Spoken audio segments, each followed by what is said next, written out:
We're just about halfway through the season, and generally this is a time where a team either finds its stride or its weaknesses are exposed. Farron leads the team with more than 60 goals and just under 100 points. He's also the first player in BYU lacrosse history to hold the title of team captain for 3 consecutive years. Coach Rex Ryan spoke to the media this morning saying that Tim Tebow would only be taking snaps of the first team offense in the Wildcat formation. BYU football fans know Matt Marshall is the team's holder, but what a lot of people don't realize is before the team faces option opponents like Air Force, he serves as a scout team quarterback. Cougar fans have braved the elements and conquered the cold to be in these seats right here. It's safe to say these are no fair weather fans.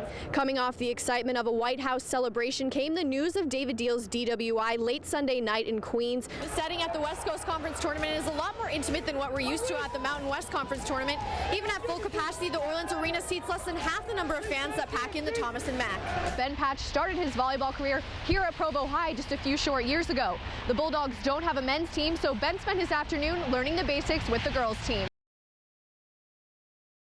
In 1975, Tim Powers began his legacy as BYU's head swim coach and helped the Cougars get their first win in 5 years against the University of Utah.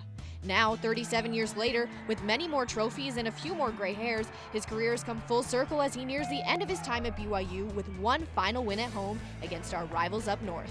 It's been a labor of love. There's been no work involved, to tell you the truth. It's been the fact that I've been able to spend 37 years getting paid to hang out with these kids has been, a dream come true.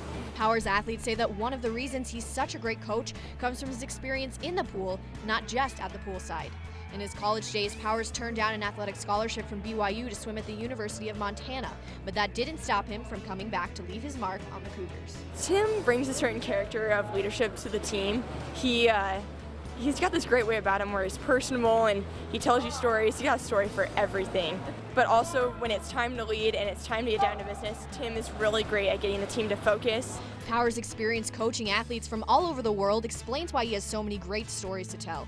It doesn't hurt that his resume as a coach here at BYU boasts an impressive 18 conference titles and 6 All-Conference Coach of the Year awards. Powers has spent the greater part of 4 decades here at BYU coaching his swimmers to victory, but his success goes far beyond BYU's campus. He's had at least one athlete compete in every Olympics since 1972. It comes as no surprise that Coach Powers will be missed, but for now he's trading the pool water in the Richards building for the waters of baptism as he plans to serve an LDS mission with his wife Patsy. It gets a little emotional.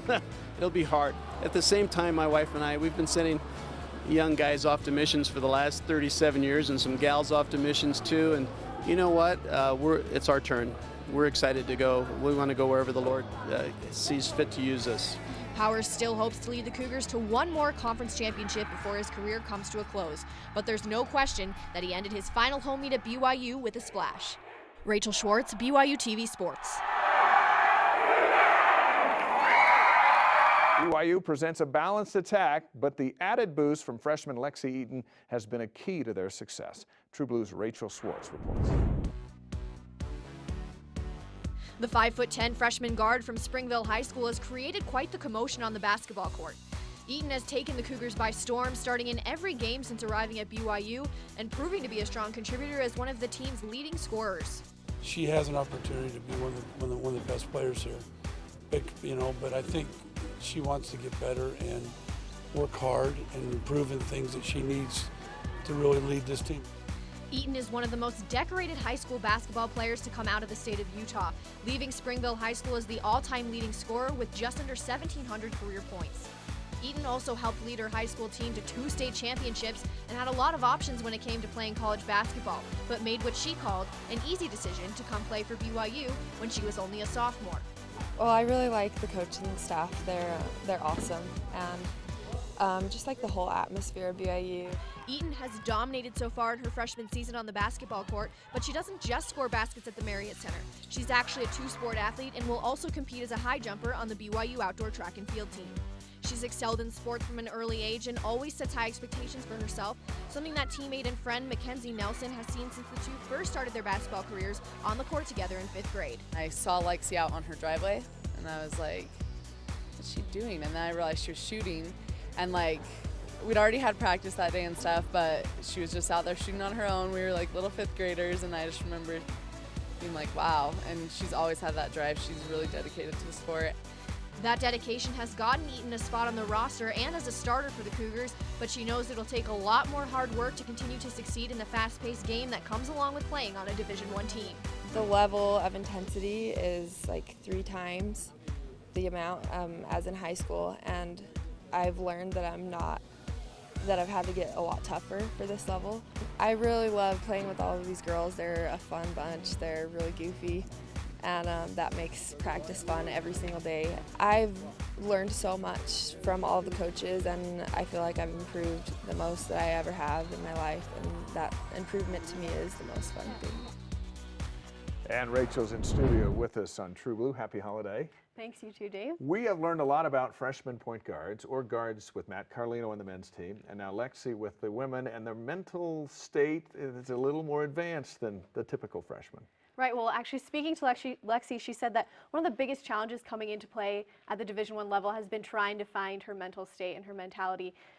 Stepping in as a freshman and trying to fill that leadership role can really mess with her head, and she said just focusing on bringing her strengths to the team is really what's gotten her through it. She's actually one of the most self-motivated athletes that I've spoken with. She, right from the start of her recruitment to BYU, she set the goal to start as a freshman. Yeah. Now that she's fulfilled that goal, she has what she calls her top 5 list, and she updates it after every game. And right now at the top of that list is just improving her mental toughness, because like I said, she said that's one of the things that really messes with her game right now, and she's really trying to improve on that to be a better contributor. Well, speaking of lists, she had like a big list of which sports she was going to play at BYU, right? Right, yeah, she actually has a pretty unique story. She only started playing basketball in 7th grade and hated it. Her true love was soccer, and she always thought that she would be playing soccer in college. But coming to BYU, she was actually recruited to play soccer, track, and basketball. Jeez. There was a little bit of a battle to see who would get her on their roster, but basketball ended up winning over for her, and because soccer overlaps seasons, she wasn't able to play that. But she is going to compete as a high jumper on the outdoor track and field team, so she's thrilled to be able to do both of those. And then Jennifer Hampson's a 2-sport athlete with volleyball and basketball. Can't they just pick one? You would think, but very talented young ladies. So many talented girls. Patrick Kaka has been the talk of the court on the men's tennis team, and Cougar reporter Rachel Schwartz got an inside look at how he served his way to stardom. Kaka currently ranks in the top 100 in the nation and leads the Cougars in both singles and doubles play. I spoke with the tennis all-star about his passion for the sport and how he's skyrocketed to success.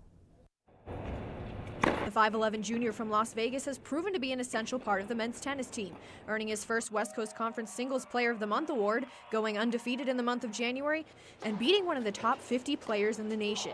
But what makes Kaka such a special player? One of the greatest strengths, and I think one of the things that I appreciate the most about Patrick is he never has a bad day. So I think he's like our team nuclear power plant. Kaka's passion for the sport began at a young age. He was just 8 months old when he learned to walk, and his dad had him stepping onto the tennis court for his first lesson just a few months later. People used to say I was born with a racket in my hand, and I grew up just loving the sport, and my dad just had me when I was like 3 years old hitting balls on the court, and I used to train with Mike Agassi, Andre Agassi's dad, and he wanted to hit with me for free because he just saw my potential. That potential earned Kaka the #1 rank in the nation by the time he was 9. Kaka saw the same success in high school, earning the #1 high school ranking in the state of Nevada. He's continued that trend playing for the Cougars. And obviously he's a vital component to the team. He's been playing #1 or #2 singles this season, and he's playing #1 doubles with me. He has a great personality. He's fun. He's cracking jokes with the team the whole time. Kaka isn't just nationally ranked in tennis. Something that you'll find on his athlete profile that's not a stat is his national ranking as a Call of Duty gamer. I've been meaning to have them pull that one off. I haven't really played too many video games recently. I don't have time, but I mean, if anybody's out there wants to challenge me, I'm down. Kaka may not have a future in video gaming, but his coach Brad Pierce believes that he has the talent to take his tennis career to the next level. You know, I've told him that I think he can make a living at this someday. I think with some of his recent successes, I think he thinks that, hey, maybe this is possible for me. If you want to see Kaka kill it on the court, or you think you've got what it takes to challenge him in Call of Duty, you can catch the men's next home match Saturday, March 9th versus conference opponent San Diego. Carson? They think Davies has the talent and versatility that they can work with to help develop him. He put up just under 18 points and 8 boards a game this season, and he has the ability to stretch the floor as a forward. He can score, be aggressive on the boards when he wants to, and continues to improve his ability to pass out of the double. The top-ranked Zags were in Salt Lake Thursday ready to wallop 16-seed Southern University, but they didn't cooperate. Let me introduce you to Derek Beltran. 3-ball +1 brings the Jags within a point.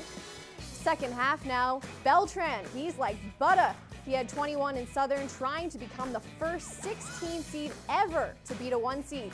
Later, more Beltran. Tie game now, under 4 to play, but Kevin Pango has other ideas. Dagger from the corner spoils history. The Zags squeak out a win by the hair on their chinny chin chin, 64-58. The Lady Cougs were back in the Marriott Center for their first matchup of the WNIT against Idaho State. Senior Kaylani Unga started the game off right by jumping to get some net. The Cougs were doing work, and after a while, it was all Hampson. This Cougar racked up a ton of points on the board and set her career high with a whopping 25 points. Not only did she score, but she was also invited to the block party. She ended the night with 5 blocks and 12 rebounds. Rachel, today's the last day of spring football, and I have to admit, it's been a little weird not seeing last year's seniors on the field with the team. Yeah, you know, you're right. It has been weird. We've missed the likes of JJ DeLuigi, Corby Eason, all of those guys, but I think they've all been working towards taking their football careers to the next level. For sure. And every athlete, of course, dreams of making it to the big leagues. Cougs Trip reporter Kyle Pettit followed the graduating seniors from the football team, trying to prove themselves deserving of a spot in the NFL. BYU basketball was coming off 2 straight losses at home heading into last night's game, but they weren't about to lose a third. They started off with tons of momentum on the defensive end of the ball. Carlino with the steal, 2-on-1 fast break, dishes it to Winder for the easy finish. Hartsock was a man on a mission last night. He finishes this and one. Don't mess with a man playing for his wife on her birthday. Last night was the Carlino show in the nail-biter against San Francisco. The freshman scored 20 points in the first 12 minutes of the game. His teammates were finding him, and he was knocking him down. Winder to Carlino, fading away, and Carlino hits the tough J. At this point, BYU is up 6 points in the second half. They've been leading the entire game, and Carlino is just on fire.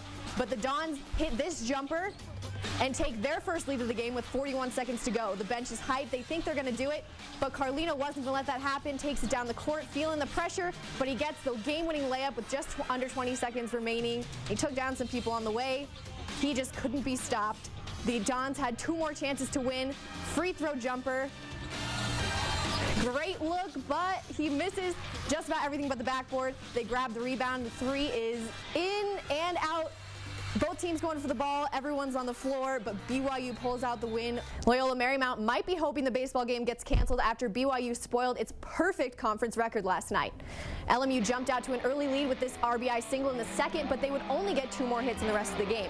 Junior Chris Capper was dominant on the mound. He threw a complete game, gave up only 1 earned run, and punched out 6. Shortstop Tanner Chauncey put BYU ahead in the 3rd with an RBI double, and second baseman Adam Law highlighted the offense with a 2-run triple in the 4th. 2 runs in the 7th and 2 more in the 8th sealed the deal. BYU came away with a 7-2 victory. The Cougars will look to take the second game of the series tonight at 6. And the softball team improved to 23-10 on the season when they swept a doubleheader against Southern Utah. In Game 1, junior Hannah Howell threw 5 innings of shutout ball, and BYU mercied the Thunderbirds 8-0.